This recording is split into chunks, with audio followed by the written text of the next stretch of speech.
Chapter 14 Mate. Valerius and Raythe perched on the mountaintop. Their wings fluttered at their sides, stirred by the breeze and their inability to stay still. Valerius tried to empty his mind, but he could not forget the boy. The maddening boy. Caden was nothing at all like a dragon shifter should be. He was, as Shione had said, brave and noble and innocent.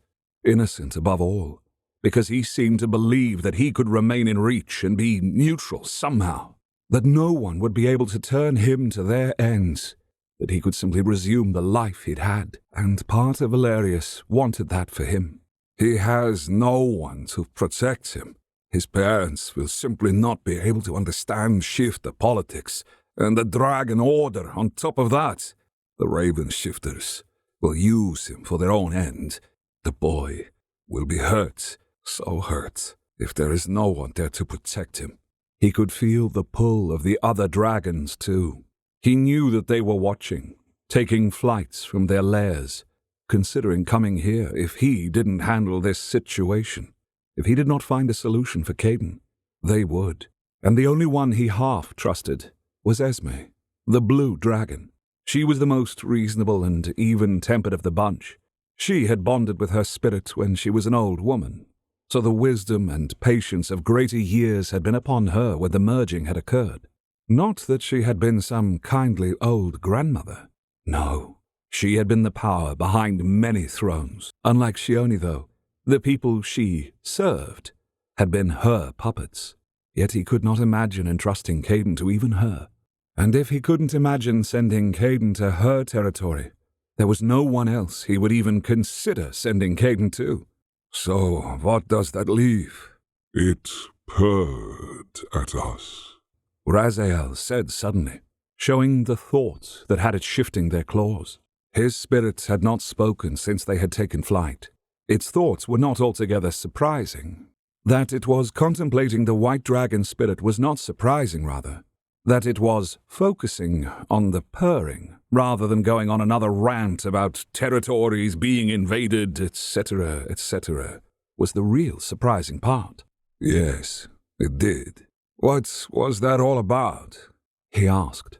I've never seen another dragon do that. Raythe shook their head. Whether that was in response to his question or an itch, it was hard to say. They were both controlling this form as one, as they often did. Do you know this spirit? You knew the others. He pressed. But again, Raythe merely flapped their wings and did not answer. It's smaller. A lot smaller than you and the others.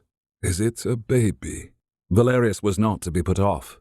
He would understand this situation if he could. It is not a baby, Raythe answered. It is.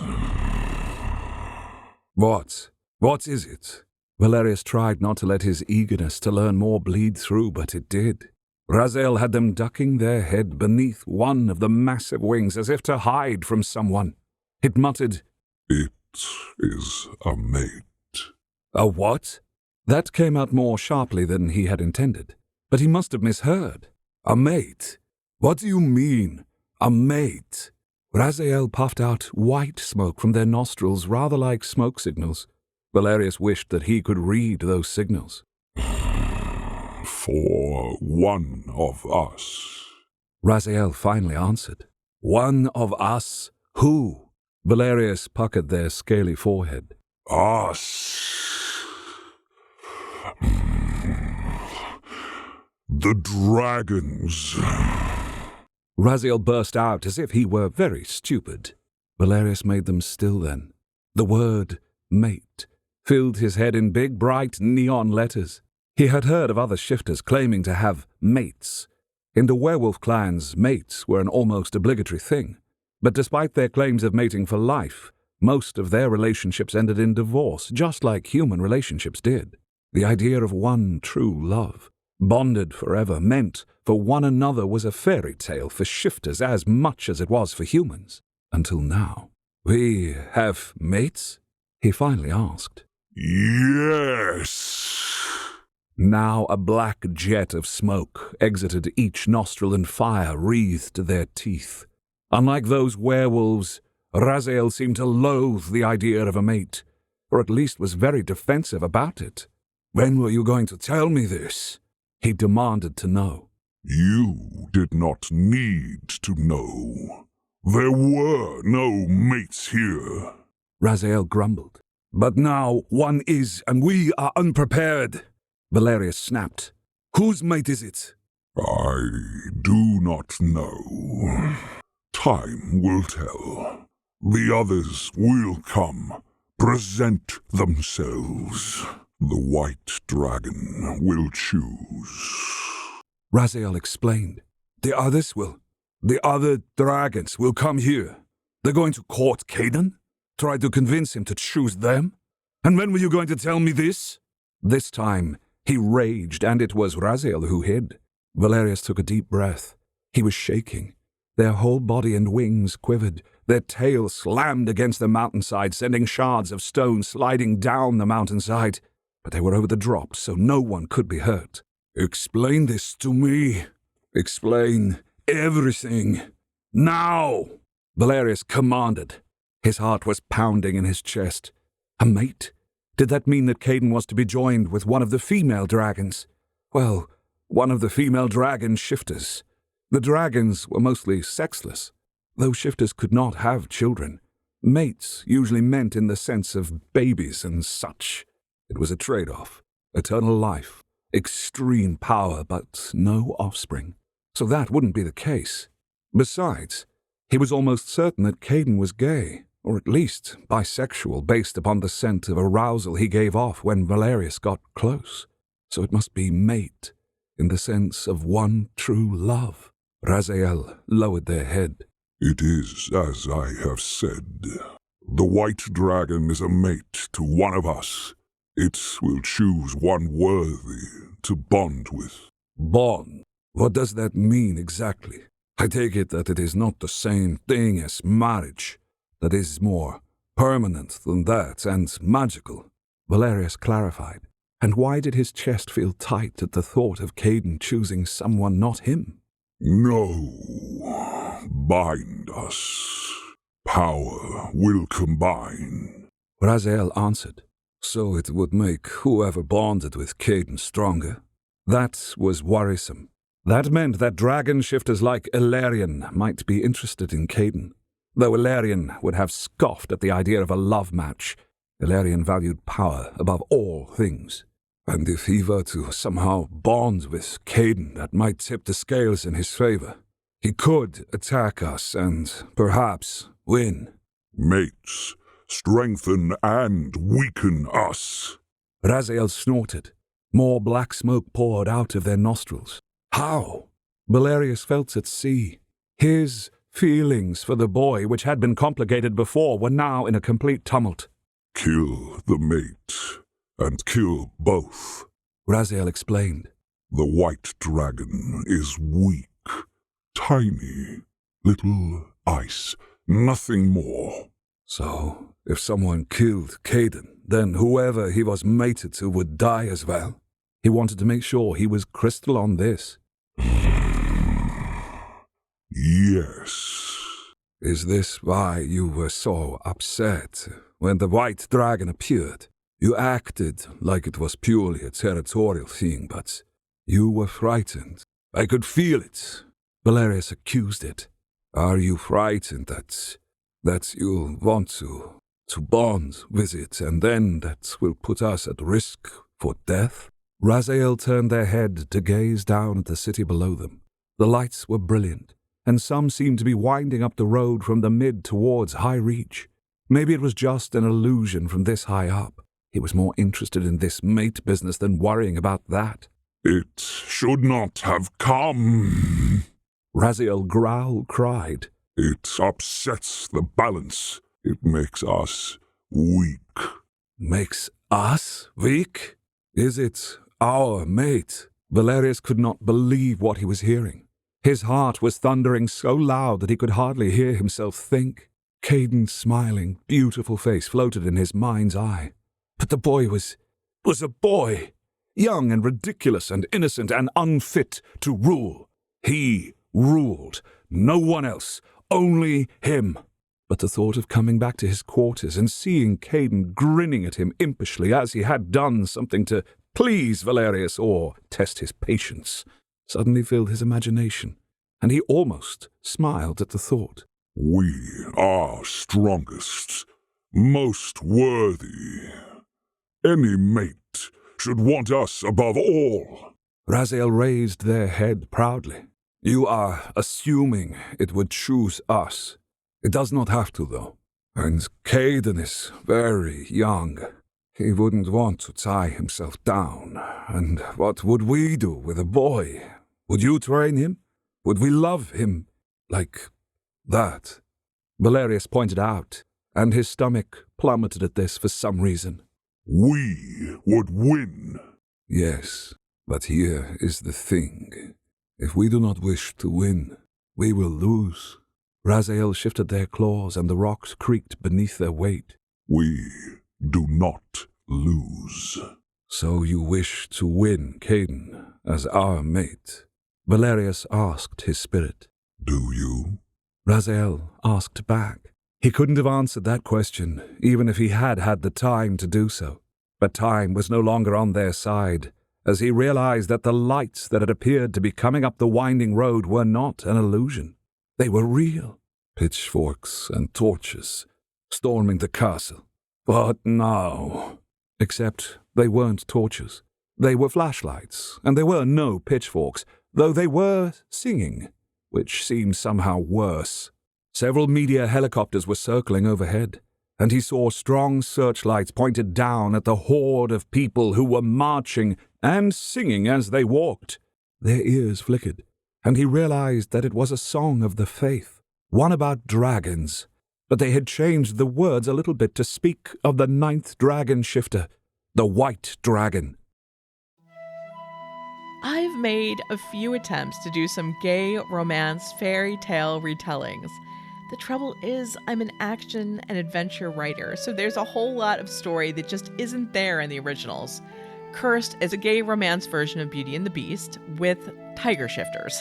But it does feature a good-hearted hero who nobly sacrifices himself to live with an enigmatic, reclusive rich man in his mansion who turns out to have a dangerous and sexy secret. He turns into a white tiger. The story has a lot of margaritas and emotional drama, which is why it's 3 books long. The link to it is in the notes.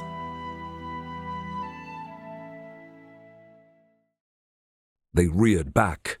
What is going on here? Valerius hissed. They seek the White Dragon. Raziel responded, flaring their nostrils. How do they even know he is in the castle? The President? Raziel suggested. Raziel was suggesting that President Goodfellow had alerted the media, and somehow that had created this crowd. But Valerius didn't think that would be her method of attack. She wanted to keep the information to herself so she could use it in her own way. If everyone knew that Caden was the White Dragon shifter, that would diminish any power she had. So, no, it could not have been her. Perhaps they just assumed a White Dragon is at the castle, he thought. Someone is making mischief, Raziel muttered, and he was almost certain that his spirit was right. He was the one being innocent if he thought someone wasn't behind this. The Raven shifters? They might want to use public sentiment to get people on Caden's side, to let him remain, he realized. Bird heads do not have time to plan this. They need to plan everything. They have no friends among the other shifters. Raziel pointed out. Then who? And that was when Valerius had a sinking suspicion he knew exactly who it had been. After all, how had Caden gotten past all the claw from the below to the mid that day? Only one person could have ensured that such a thing happened. Marban. Insect! Raziel hissed, and gouts of fire emitted from their mouth and painted the night sky red and gold. Damn it to hell. We must get down there and... No, please, tell me. No. Caden! Their head jerked to the gates of High Reach. Even though they were far from the steel portcullis, they smelled Caden's scent on the wind. Their eyes narrowed, and they saw several small figures standing there in the arched gate, and Caden was among them, as was Shione, Caden's family, the Raven Shifters, Wally, Landry, and the Claw Captains. "What are they doing? If he wants to keep his identity a secret, he should have stayed in our chambers. Shione should have dragged his tight little ass back up there. Why is she encouraging this?" She wants him to stay. Raziel replied softly. She likes him. She thinks he would be an asset. "Does she know about this mate business too?" Valerius demanded to know. A one-shouldered shrug was his answer. He was guessing that Shione had some kind of idea. Not enough of one that she couldn't claim she was too uncertain to share, but definitely enough of one to want Caden to remain. He knows of the crowd. He is out there because of them. Raziel guessed. Look, he points at them and speaks very fast to his parents. "I see it," Valerius replied tiredly. "I should have locked him in our chambers. Leaving him alone in our chambers for one precious moment was a mistake." Valerius was certain now that Caden was too innocent and pure to live very long, or a damned fool, or all of the above. He had no sense whatsoever. What was he doing? What was he thinking?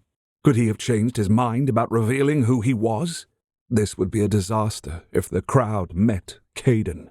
With a powerful flap of their wings, they rose up a few feet from the mountainside and started to glide down the mountain, taking advantage of the night air currents. They would land between the crowd and Caden. It was the only way to save the boy from whatever misadventure he was setting himself up for. As they swept lower in the night sky, black on black so no one noticed them yet, he heard more of the song, which had lines like, "Mighty dragons, guide us forward. Forever spirits, hear our plea. Bring us mercy and your wisdom. Lead us onwards, won't you please? White dragon, your scales like moonlight captured, and your eyes like noon skies. Won't you reveal your true nature? That is all we ask of ye." Valerius growled in the back of their throat. The faith annoyed him, but he tolerated them and said nothing of his displeasure, because it gave many people solace and order after their world had been turned upside down at the knowledge of shifters and spirits existing. But their sickeningly sweet belief in shifters' glory and wisdom truly grated. Did they not see that without the order he had imposed, that the shifters would have long ago wiped them out, would have done what Alarion was doing and imprisoned them? Being a shifter did not make one better or wiser or anything like that. It made one stronger, and gave those that were evil more time to hone their natures, better to take advantage of those they could. But he realized it wasn't just people of the faith in this crowd. Marben was there, leading the goddamn songs and smiling at everyone as if he was some kind of kindly old wise man. He hadn't sat on his fake throne in the below and orchestrated things up above. He was part of the action, front and center. There were many from the below with them. He could tell from their shabbier clothes as they mixed with the better-dressed folk from the mid. Marben's gaze drifted up to him, and the old swarm shifter smiled. Rage percolated through their veins, and both of them considered sending a fireball right at that smiling moon-like face. But he was protected by the hordes of innocent people who locked arms with Marben and sang even louder about the white dragon. It was then that the people in the helicopters caught sight of them. The searchlights focused on them, blinding them for a moment. Their eyes shut, and they turned their head. One flap of their powerful wings to slow them down buffeted one of the helicopters that had gotten too close to them. It went veering backwards, and he heard a terrible beeping sound from it as the pilot lost control. They flew beneath the helicopter and caught it by the skids, correcting its course before gently releasing it back into the sky on an even keel. There were cheers from down below. The fact that they had been the cause of the near crash was evidently no, never mind. He was sure that Marben would make it an issue later, whispering poison in others' ears. He saw a reporter talking breathlessly inside of it while a cameraman filmed them and her. They soared downwards to the road just outside of the gate. Caden, his foolish, innocent boy, rushed out of the portcullis to greet them, even as his father tried to drag him back. Mr. Bryce was intelligent, evidently, but Caden hopped up and down, waving at him without any consideration for his father's concern. They landed softly, though the ground still shook at their weight. Caden came right up to them. Raziel reared their head back, but then slowly lowered it so that they were even with Caden's body. Raziel sniffed the boy experimentally. Caden's shirt pulled away from his torso towards their nose, and with the exhale, it flattened back against his lithe form. Hey, you're here! Thank God! Caden shouted at him. He pointed frantically past Valerius to the ongoing crowd. They're threatening to invade the castle unless the White Dragon reveals him or herself. Of course they are. This has been Marbod's plan all along. Burn the insect. Watch him pop in our heat, Raziel suggested, wanting to show off their power. And burn the rest of the crowd, too? I do not think so. You have killed enough of our subjects for one day, Valerius replied dryly. Valerius had them reach out with one clawed hand and nudge Caden as gently as possible back towards the castle. Caden wobbled backwards, but then he strode right up to them again. Valerius struggled not to roll their eyes. You can't burn them! Caden was calling out to him. Caden, my God, get back here! His father cried. It's not safe! It's fine, it's just Valerius. The boy called over his shoulder as his father tugged at him. Just Valerius again. I will get a complex this way. Exactly. His father made frantic motions to get him back. Then Wally, looking like a ball on tiny legs, jogged up to them. Hey, kid, if you don't want people to know you're a shifter, being on TV is not the way to go. We should head inside. Back to dinner. Valerius has got this. Valerius agreed and pointed towards the castle. But Caden was frowning and watching the approaching crowd that was only about 50 feet away. A helicopter sent another searchlight towards them, and it highlighted Caden. But Valerius shifted their bodies so that Caden was hidden from sight. You can't fry them, Valerius. Caden was shouting at him. We won't. They lifted their head proudly to show they were far beyond frying people. Caden put his hands on his hips. And you can't intimidate them either by glowering at them. That is what you think, innocent one. Intimidation works wonders. Caden's head tilted to the side as if he had heard him. The young man had heard them when they were both in dragon forms. Perhaps the gift was still with him. He didn't see why not. Then a thought hit him. Raziel, is Caden's ability to hear our thoughts unique in some way? What he meant was, of course, did it indicate that Caden could be their mate? Perhaps. Yes or no, Raziel? I do not know. How would I know? No other dragon has such an ability, but it may have it with all others, Raziel commented, and there was a trace of dissatisfaction in its tone. It didn't like the thought of Caden sharing anything with any other dragon. We will discuss this later, but we must get him inside and... Rose! Caden suddenly screamed, and before Valerius could react, Caden had raced through their legs to the crowd beyond them. Caden, you've got quite the hug there. A girl in black and yellow, an insect shifter too, though young and much less jaded than Marbon, said as Caden engulfed her in his arms. Valerius noted that she almost looked guilty, as if she knew that something bad was coming. What are you doing with all these people? Caden asked, confusion writ large on his brow. She lowered her head.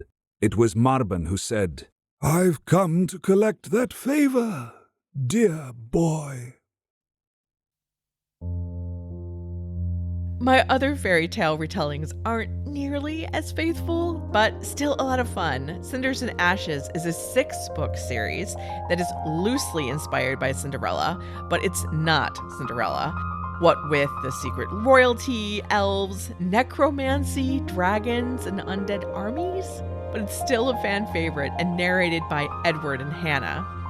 I also tried to do Little Red Riding Hood as a werewolf romance, and the only thing about the story that's like the original is the main character wears a red hoodie and has a grandmother. But it is a sweet werewolf romance with a strong found family theme and an alpha who's caring and protective. So check out my serial story, Crimson. That one can only be found in my serial website, but Cinders and Ashes is on Amazon. Link to both of these are in the notes.